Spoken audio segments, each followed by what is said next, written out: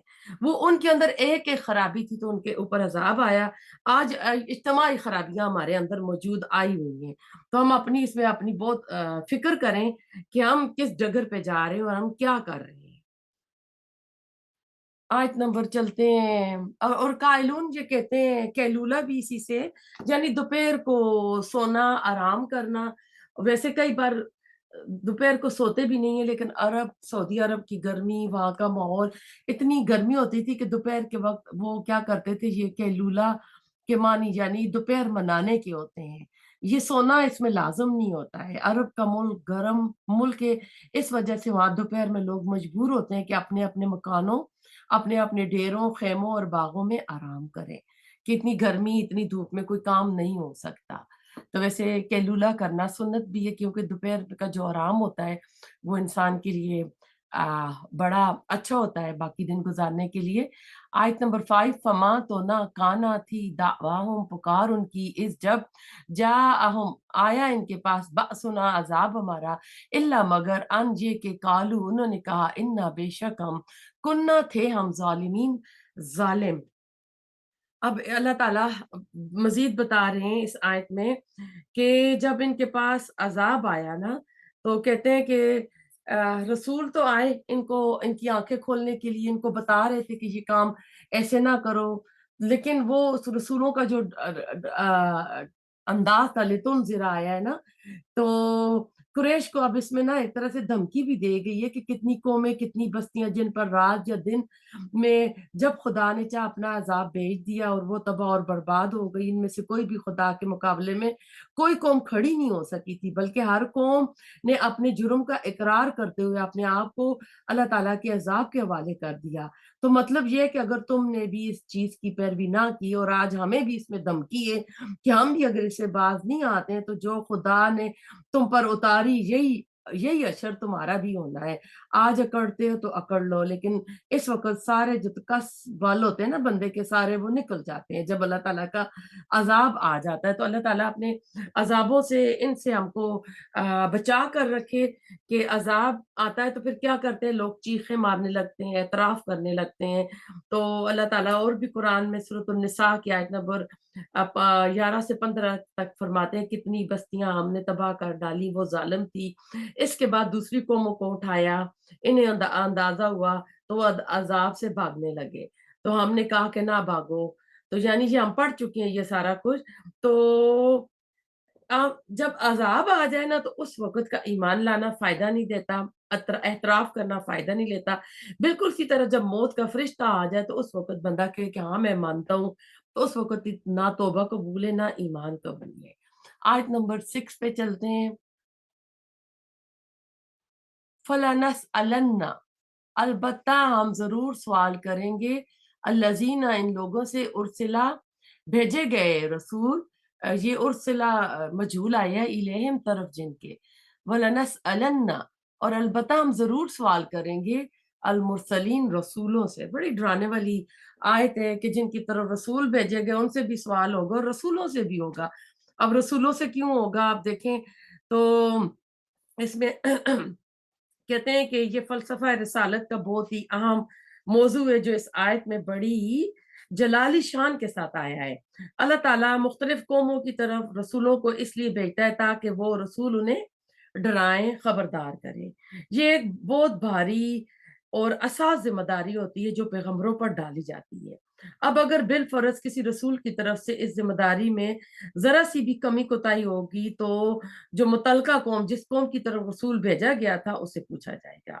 اس کی مثال آپ ایسے سمجھیں، آپ نے ایک اہم پیغام دے کر کسی آدمی کو اپنے کسی دوست کے پاس بھیجا کہ وہ یہ کام کل تک ضرور کر دے ورنہ میرا بڑا نقصان ہوگا، لیکن آپ کے اس دوست نے وہ کام نہیں کیا اور آپ کا نقصان ہو گیا۔ اس پر آپ غصے سے آگ بگولا ہوتے ہوئے اپنے دوست کے پاس پہنچتے اور کہتے ہیں اور کہا کہ تم نے میرے پیغام کے مطابق بروقت میرا کام کیوں نہیں کیا۔ اب آپ کا دوست اگر جواباً یہ کہہ دے کہ اس کے پاس جو آپ کا پیغام لے کر کوئی آیا ہی نہیں، تو آپ اپنے دوست سے آپ کی ناراضگی فوراً ختم ہو جائے گی، کیونکہ اس نے جو پیغامبر تھا اس نے کوتاہی کی۔ آپ کے غصے کا رخ پھر کس طرف ہوگا؟ پیغامبر جو میسنجر تھا اس کی طرف ہو جائے گا، جس کو آپ نے پیغام دے کر بھیجا تھا۔ اب اس سے باز پرس کریں گے کہ تم نے میرا اتنا امپورٹنٹ میسج تھا کیوں نہیں پہنچایا، اور اتنی غیر ذمہ داری کا ثبوت کیوں دیا، تم نے میرا بڑا نقصان کر دیا ہے۔ اسی طرح کا معاملہ اللہ رسول اور اس کے متعلق قوم کے ساتھ کرے گا۔ اللہ نے رسول کو پیغامبر بنا کر ایک قوم کی طرف بھیجا، بالفرض اس پیغام کے پہنچانے میں اگر رسول سے کوتاہی ہوئی ہوگی تو اس کے لیے وہ جواب دہ ہوگا۔